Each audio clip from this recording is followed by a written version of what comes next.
हैं PSX stock insight with Syed Bilal. आज की इस डिटेल्ड वीडियो में हम सबसे पहले वीकली मार्केट की परफॉर्मेंस डिस्कस करेंगे, उसके बाद फ्राइडे के ट्रेडिंग सेशन की कंप्लीट डिटेल देखेंगे और फिर दो बहुत important news, fuel price crisis और UAE डिपॉजिट्स के हवाले से बड़ी अपडेट कवर करेंगे। चलिए शुरू करते हैं। पाकिस्तान की इक्विटी मार्केट लगातार 10वें हफ्ते भी प्रेशर में रही, जहां बेंचमार्क KSE 100 इंडेक्स 3 अप्रैल 2026 को 1,50,398.71 पर क्लोज हुआ, जबकि 27 मार्च को ये 1,51,707.52 था। इस तरह मार्केट ने 1,308.81 पॉइंट्स लूज किए, जो कि 0.86% वीक ऑन वीक नेगेटिव को शो करता है। इन्वेस्टर सेंटिमेंट कमजोर रहा, जिसकी बुनियादी वजह यूनाइटेड स्टेट्स और ईरान के दरमियान बढ़ती हुई टेंशन्स थीं, जिसने ऑयल प्राइसेस को ऊपर पुश किया और मार्केट में अनसर्टेनिटी और ब्रॉड बेस्ड सेलिंग पैदा की। मार्केट कैपिटलाइजेशन भी नेगेटिव का शिकार रही और 3 अप्रैल को रुपीस 4.376 ट्रिलियन पर आ गई, जबकि एक हफ्ता पहले ये रुपीस 4.403 ट्रिलियन थी, यानी रुपीस 27.98 बिलियन की कमी हुई।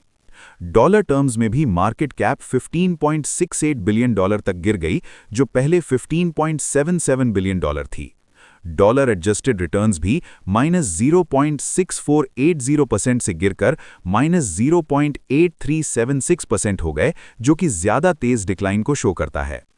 मैक्रो इकोनॉमिक साइड पर पाकिस्तान का ट्रेड डेफिसिट मार्च 2026 में 2.73 बिलियन डॉलर तक कम हुआ, जो कि 9.36% मंथ ऑन मंथ रिडक्शन है, मेनली इंपोर्ट्स में कमी की वजह से। लेकिन ईयरली और क्यूमुलेटिव बेसिस पर डेफिसिट बढ़ गया, जो एक्सटर्नल सेक्टर के परसिस्टेंट प्रेशर को शो करता है। SBP ने अपनी लेटेस्ट ऑक्शन में रुपीस 828.63 बिलियन रेज किए, जहां ज्यादा हिस्सा ट्रेजरी बिल से आया, खासतौर पर 3 मंथ टेनर में स्ट्रॉन्ग डिमांड देखी गई। पाकिस्तान की इकोनॉमी ने FY26 के सेकेंड क्वार्टर में 3.89% ग्रोथ रिकॉर्ड की, जो इंडस्ट्रियल सेक्टर की स्ट्रॉन्ग रिबाउंड की वजह से पॉसिबल हुई, जबकि एग्रीकल्चर सेक्टर अब भी वीक रहा। CPI इन्फ्लेशन मार्च 2026 में 7.3% YOY तक बढ़ गई और मंथली बेसिस पर भी शार्प इंक्रीज देखा गया, जो प्राइस प्रेशर के बढ़ने को शो करता है। SBP ने दिसंबर 2025 में 1.02 बिलियन डॉलर्स इंटरबैंक मार्केट से परचेज किए, जो कि पिछले साल के मुकाबले में लगभग डबल है, लेकिन ओवरऑल FY26 के फर्स्ट हाफ में इनफ्लोज रिलेटिवली कम रहे, जो सॉफ्टर इनफ्लो मोमेंटम को शो करता है। फॉरेन इन्वेस्टमेंट फ्लोज ने भी मार्केट पर प्रेशर डाला, जहां FIPI के तहत फॉरेन इन्वेस्टर्स नेट सेलर्स रहे और रुपीस 697.11 मिलियन का आउटफ्लो देखा गया। इसमें ज्यादा सेलिंग फॉरेन कॉर्पोरेट्स की तरफ से आई, जिन्होंने रुपीस 806.46 मिलियन के शेयर्स सेल किए, जबकि ओवरसीज पाकिस्तानीज ने रुपीस 109.17 मिलियन की मॉडेस्ट बाइंग की। लोकल इन्वेस्टर्स ने इस आउटफ्लो को एब्जॉर्ब किया, जहां इंडिविजुअल्स सबसे बड़े बायर्स रहे रुपीस 4.64 बिलियन के साथ, जबकि म्यूचुअल फंड्स, बैंक्स और दूसरे इंस्टीट्यूशंस नेट सेलर्स रहे। अब बात करते हैं फ्राइडे के ट्रेडिंग सेशन की, जहां पाकिस्तान स्टॉक एक्सचेंज में नेगेटिव का सिलसिला जारी रहा और KSE 100 इंडेक्स 1,612.55 पॉइंट्स गिरकर 1,50,398.71 पर बंद हुआ, जो कि 1.06% डिक्लाइन है। मार्केट ने 3,307.08 पॉइंट्स का वाइड रेंज कवर किया, जहां हाई 1,52,103.62 और लो 1,48,976.54 रहा, जो हाई वॉलेटिलिटी को रिफ्लेक्ट करता है। टोटल वॉल्यूम 270.15 मिलियन शेयर्स रहा और 100 कंपनीज में से सिर्फ 18 कंपनीज के शेयर्स ऊपर गए, जबकि 80 कंपनीज गिर गईं और 2 अनचेंज्ड रहीं, जो क्लियर बेरिश सेंटिमेंट को शो करता है। ग्लोबल लेवल पर अनसर्टेनिटी बरकरार रही, जहां ऑयल प्राइसेस एलिवेटेड रहे डोनाल्ड ट्रंप की ईरान के खिलाफ मिलिट्री एस्केलेशन वार्निंग के बाद, जिसने ग्लोबल एनर्जी मार्केट्स को वॉलेटाइल रखा और इक्विटीज में रिस्क ऑफ एनवायरनमेंट पैदा किया। डोमेस्टिक लेवल पर सेंटिमेंट को और ज्यादा झटका तब लगा जब हुकूमत ने पेट्रोलियम प्राइसेस में मैसिव इंक्रीज अनाउंस किया।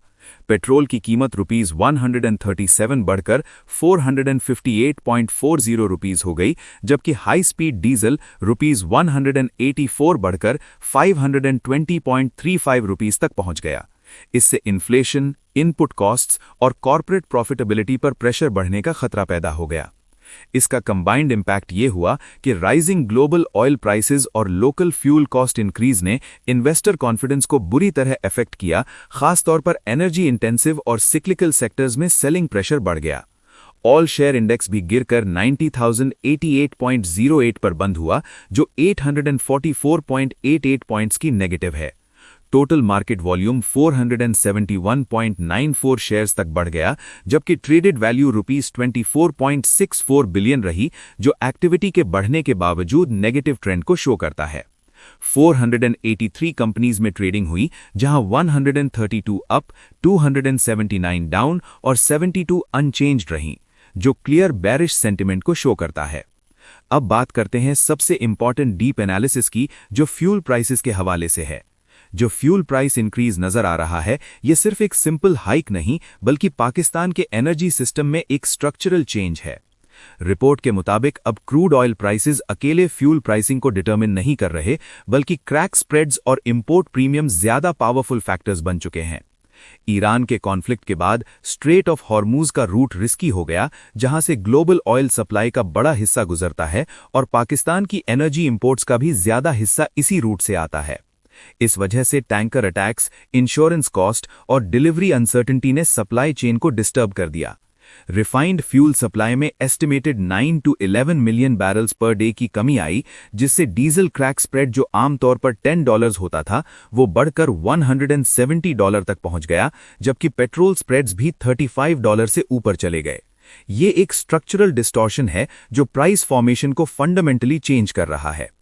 इस कॉन्टेक्स्ट में पाकिस्तान का 3 अप्रैल का फ्यूल प्राइस डिसीजन सिर्फ पॉलिसी चेंज नहीं, बल्कि पूरे सिस्टम का रीसेट है, जहां पेट्रोल ₹137 और डीजल ₹184 बढ़ाया गया, जो मुल्क की हिस्ट्री का सबसे बड़ा सिंगल डे इंक्रीज है।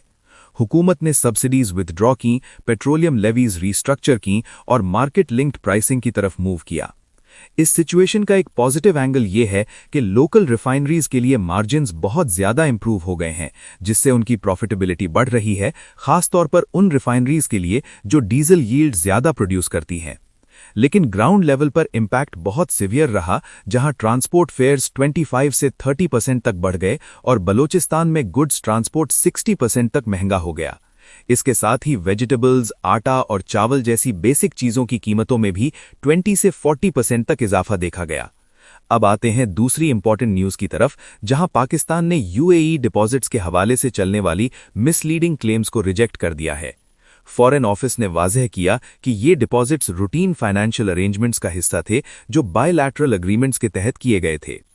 स्टेटमेंट के मुताबिक गवर्नमेंट ऑफ पाकिस्तान एसबीपी के थ्रू मैच्योरिटी पर इन डिपॉजिट्स को वापस कर रही है, और इसे किसी भी गलत एंगल से देखना बिल्कुल बेबुनियाद है। पाकिस्तान और यूएई के दरमियान स्ट्रॉन्ग और पुराने रिलेशंस हैं, जो ट्रेड, इन्वेस्टमेंट, डिफेंस और पीपल टू पीपल कनेक्शंस पर मबनी है।